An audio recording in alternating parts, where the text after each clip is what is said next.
Today we're going to be eating the most notorious serial killers in America's last requested meal on death row. Some of these meals are absolutely insane, just as crazy as these heinous crimes these serial killers committed. Let's get right into it with our #1 candidate on this list, Ted Bundy. Ted Bundy was suspected of murdering at least 30 young women and girls. No one actually knew the true number, but it was suspected to be around at least 100. This man rampaged the West Coast and eventually got caught. This man actually managed to escape prison twice. He was finally sentenced to death in Florida via electric chair in 1989. Before he was sent to death, he had one last meal he could eat before he was, electrocuted to death. He actually denied his meal request, so he was given the prison default meal. That was steak, eggs, hash browns, and toast. And apparently he never even touched it. I don't blame him. I probably wouldn't eat either if I knew I was gonna be electrocuted the next day. Let's try the steak he never tried. Pretty good default last meal. Some steak, some eggs. The man should have ate. Maybe he would have been able to fight off the electric chair or something. Escaped prison twice. How do you even do that? How do you even let someone do that? This man was actually his own lawyer in this case as well. Denied a lawyer. He said, I'd do it myself. Next up, we got the creepiest serial killer, John Wayne Gacy. John Wayne Gacy is an American serial killer from Illinois who was known for dressing up as a clown for special events. As an adult, he managed multiple KFC restaurants, but this guy lived a double life. In between 1976 and 1978, those were what he called his cruising years. He was convicted of 33 murders. This man was known for burying his victims under his house. John Wayne Gacy was sentenced to death by lethal injection in 1980. Now, his last meal request was just as odd as him. Got a bucket of KFC. Man looks like he liked a lot of KFC.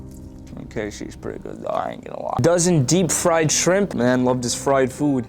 A pound of strawberries? Bro, who just asked for a pound of strawberry? I mean, strawberries are good, but a pound? And then a bottle of Diet Coke. I don't know if he drank the whole thing. I wouldn't doubt that he did, to be honest. I don't even know why this guy went for the Diet Coke. About to go anyways. Might as well just go big or go home, you know? I don't know how this shit didn't kill him. Next up, we got serial killer Ray Rector. Sounds like a villainous name. Ray Rector. Ray Rector was 42 years old from Kansas. He got charged with 2 counts of murder and was sentenced to lethal injection in 1992. Meal request was so odd that I had to do this. My boy Ray Rector got fried chicken, steak, pecan pie, and cherry Kool-Aid. What's interesting is he ate everything but the pie and told the guards he was saving it for later. I don't know what later this man thought he was saving it for. He was gonna die the next day by lethal injection. He had other plans, I guess. I just thought that was super odd. You guys got some Tupperware? I'm gonna save this one for later. Just like, bruh, you're going down. 100%. Lethal injection tomorrow.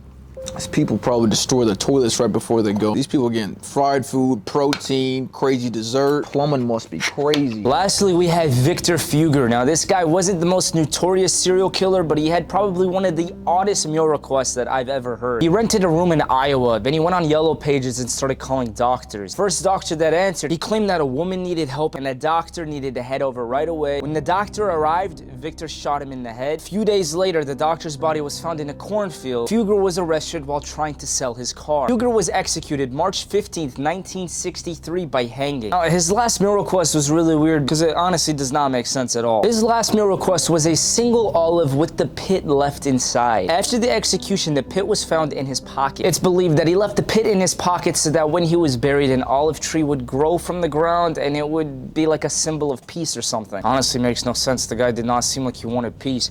Literally blowing dudes' heads off for no reason. That concludes inmates' last meal requests. Which one do you think is the weirdest? Comment down below. If it was your last meal, what would you eat?